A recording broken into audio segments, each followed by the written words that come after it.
இவன் வந்து அமெரிக்காவிலேருந்து பணம் வருது, அமெரிக்க உளவாளி, தீவிரவாதி, இன்னொன்னுமோ சொல்கிறானுங்க.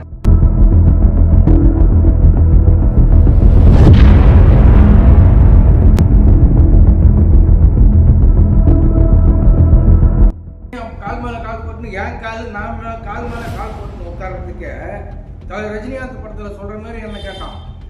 என் நேராக கேட்கல, மறைமுகமா இதெல்லாம் வேணாம், சாக்கடையில் கல்லை தூக்கி போட்டு நம்ம மேலே அடிங்கன்னு சொல்லிட்டு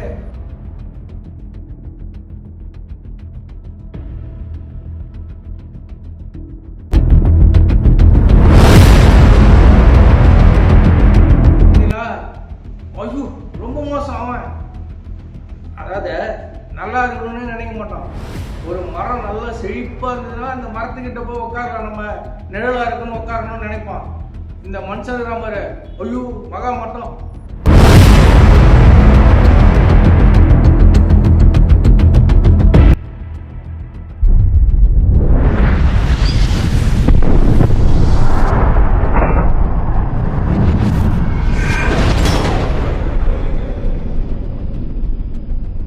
வணக்கம். யாரை பற்றி பேச போகிறேன் தெரியுமா? பாலா. இப்போ காந்தி கண்ணாடின்னு ஒரு படம் வந்தது பார்த்தீங்களா? அதில் அவன் நடித்தான். அதில் நடித்து சம்பாரித்து கோடி கூட சம்பாரித்து வாரி கொட்டிக்க போகிறான்னு ஒத்துழி பிடிச்சி போய் சில பேர் என்ன பண்ணுறான், இவன் வந்து அமெரிக்காவிலேருந்து பணம் வருது, அமெரிக்க உளவாளி, தீவிரவாதி, இன்னொன்னுமோ சொல்கிறானுங்க. அவனால முடியாது. இவன் செய்கிறான்ல அந்த வகுத்து வச்சு வளர்ந்து வரான். அவனை வந்து வாழ்த்தணும். சரி நல்ல ஒரு அவனுக்கு வந்து ஒரு ஊக்கம் கொடுக்கணும், இன்னும் மேலே மேலே வாப்பான்னு சொல்லணும். இவன் என்ன பண்ணுவான், ஒருத்தன் வளர்ந்து வந்தானா அவனை பிடிச்சி பள்ளத்தில் தலை பார்ப்பான். ஆமாம், சொந்தக்காரனே அப்படி இருக்கிறான். இவனுங்கெல்லாம் ஏமாத்துறான், உட்காந்துக்கிறானுங்க. அவன் வந்து அவனுக்கு அங்கே வந்துச்சு போனோம், இங்கே வந்துச்சு போனோம், ஆம்புலன்ஸ் எப்படி கொடுத்தான், சம்பாதிச்சு கஷ்டப்பட்டு கொஞ்சம் கொஞ்சமாக அதை சேர்த்து வச்சுருந்து ஆம்புலன்ஸ் வாங்கி தரான். இந்த உடம்பு சரியில்லாதவங்களுக்கு 1 லட்ச ரூபா கொடுக்குறான், ஆப்ரேஷன் பண்ணுன்னு சொல்லி அயன் பண்ணுறான். அவனுக்கு கஷ்டப்படுறான்னு சொல்கிறான், ஆனால் அவனுக்கு ஒரு 1 லட்ச ரூபா கொடுக்குறான். இதில் வந்து ஒன்றும் பெரிய காசில் அவன் கோடி கொள்ளடிச்சு வச்சுக்கிறான். அவனே விளம்பரம் பண்ணுறான். கேமரா முன்னாடி வந்து நின்று 4 கேமரா சுத்திர நிற்கிது, அவங்க முன்னாடி கொடுக்குறான். இது அதே மாதிரி இவனும் ஒரு விளம்பரம் பண்ணிக்கிறான். இதில் ஒன்றும் தப்பு இல்லையா? சில இந்த கையில் கொடுக்குறது இந்த கைக்கு தெரியக்கூடாதுன்னு சொல்லுவாங்க. ஏன் தெரிஞ்சா என்ன தப்பு? அப்படி தெரிஞ்சாதான் என்ன தப்புன்னு நான் கேட்குறேன். பப்ளிக் படுத்திக்கிறான். அவனை நான் சம்பாரிச்சு கொடுக்குறேன் அப்படின்னு சொல்கிறான். அவனுக்கு ஃபோன் பண்ணி பேசுகிற வகையில் அழுகுறாங்க பாவம். அவன் என்ன சொல்கிறான், அண்ணா நான் அவ்வளோ ஒருத்தானே, சம்பாதிக்க காசு இல்லாதவங்களுக்கு கொடுக்குறான். அவன் ஒன்றும் கோடியே கொள்ளடிக்கல, யார் சொல்லி ஏமாத்தலை. ஒரு 1/4 கிரவுண்டு இடம் வாங்கி வச்சுக்கிறான். அதை வந்து இன்னொரு 1/4 கிரவுண்டு அமுதவாணன் வாங்கி கொடுத்தாரு. அதை வச்சு ஒரு சின்ன கிளினிக் கட்டுறான். ஹாஸ்பிட்டல்லாம் பெருசாலாம் கிடையாது, ஒரு கிளினிக் கட்டி இலவசமாக வைத்தியம் பார்க்கணும். ஒரு டாக்டர் ஒரு 2 ஸ்டாஃப் நர்ஸை போட்டு அவங்களும் சம்பளம் இவன் கொடுக்க போகிறான். சொல்கிறவனா கொடுக்க போகிறான். அவன் ஏதோ செய்கிறவனையும் ஏன்டா கெடுக்கிறீங்க? அவங்க இல்லாதவங்களுக்கு அவன் வந்து சம்பாரித்து கஷ்டப்பட்டு உழைச்சி செய்கிறான். இந்த மாதிரி அதை அவன் செஞ்ச ஒரே தப்பு என்னன்னா, கேமரா வச்சுக்கின்னு இதை செய்யறதுலாம் விளம்பரப்படுத்துகிறான். அது இவனுங்களுக்கு பிடிக்கல. ஒரு படம் நடித்தான், அங்கே ஒன்றும் ஒரு 100 கோடி 200 கோடியை சம்பளம் வாங்கிட்டான். அதில் அது எதாவது ஆம்புலன்ஸ் வாங்கி கொடுத்தான், ஒரே நம்பர் பிரச்சனை, அதை அவன் சரி பண்ணிட்டான். அவன் செய்கிறது தப்பு. அமெரிக்காவில் வருது பணம், அவன் தீவிரவாதி. ஆப்பிரிக்கான்னா உளவுத்துறை எதுக்கு இருக்குது? கவர்மெண்ட் எது இடி ரைடுலாம் எதுக்கு இருக்குது? எல்லாம் வந்து அவங்க பார்த்துக்கோங்க. அது உண்மையாக இருந்தால் பேசணும், இல்லைன்னா அவனே கூப்பிடுங்க. அவனே ஃபோன் பண்ணி கூப்பிட்டு, உனக்கு எங்கே இருந்துடா வருது பணம், எதுக்கு நீ இவ்வளோ செலவு பண்ணுற, நீ இல்லாதவன் தான், ஒன்றும் இல்லாதவன் தான், அவன் கஷ்டவாளி தான், கஷ்டப்பட்டு இதெல்லாம் எதுக்கு நீ கொடுக்குறேன்னு அவனே கேளுங்க. அவனே சொல்லிட்டு போகிறான். அதுக்கோசரம் அவனை அசிங்கப்படுத்தாதீங்க பாவம். இந்தந்த மீடியாவில் இவங்க பேசுனாங்க அப்படின்னு அவன் திரும்பி பேசினா உங்களுக்கு தான் அசிங்கம்.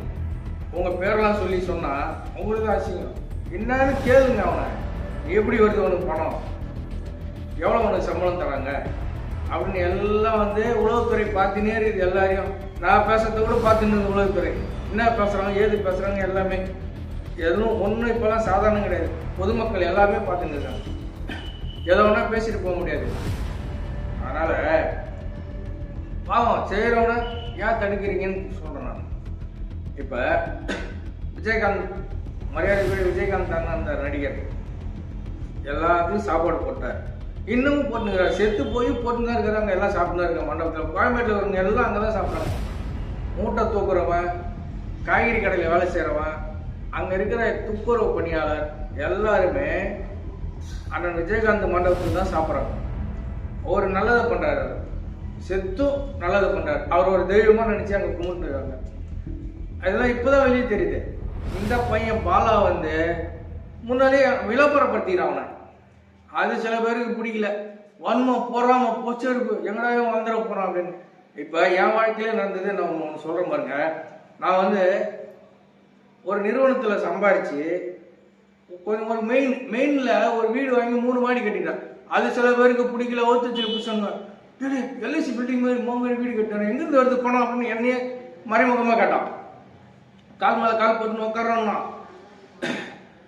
எப்படி நீ கால் மேலே கால் போட்டுன்னு என் கால் நான் கால் மேலே கால் போட்டுன்னு உட்காரத்துக்கு தலைவர் ரஜினிகாந்த் படத்தில் சொல்கிற மாதிரி என்ன கேட்டான். என் நேராக கேட்கல, மறைமுகமாக இதெல்லாம் வேணாம், சாக்கடையில் கல்லை தூக்கி போட்டால் நம்ம மேலே அடிக்குன்னு சொல்லிட்டு நான் அந்த வீட்டை விற்றே போயிட்டேங்க. விற்றுட்டு வந்துட்டேன். நம்ம பசங்க எதிர்காலம் படித்து பெரிய ஆளாட்டம் அப்புறம் பேசிக்கலாம் அப்படின்னு சொல்லிட்டு பசங்க படிப்புக்கோசரம் நான் அந்த வீட்டை விற்றுட்டு வந்தேன். நான் என் வாழ்க்கையிலே இப்படி நடந்தது. ஒரு நிறுவனம், ஒரு தொழில் நம்ம நீங்கள் நடத்துறீங்கன்னு வச்சுங்க, அந்த நிறுவனத்து பக்கத்தில் ஒருத்த வச்சுருப்பான். நம்ம அங்கே போய் அந்த நிறுவனம் நம்ம எடுத்து நடத்துவோம். அங்கே போய் இங்கே எனக்கு பக்கத்தில் இது வரக்கூடாதுன்னு சொல்லுவான் சில பேர். ஓத்தொழில் பிடிச்சவன் நீங்கள் நடத்திட்டு இருப்பீங்க. அதை போயிட்டு நீங்கள் ஊர்லேயே செத்து, நீங்கள் எங்கேயா ஊருக்கு போயிருந்தீங்கன்னா அவர் ஊர்லேயே செத்து போயிட்டாரு வேணான்ட்டாருன்னு சொல்லி அதை ஆக்கிரமிப்பு பண்ணி அவன் வாங்கி வச்சுக்குவான். இப்படின்னு சில பேர் இருக்கிறான். இந்த உலகமே இப்படிதான்.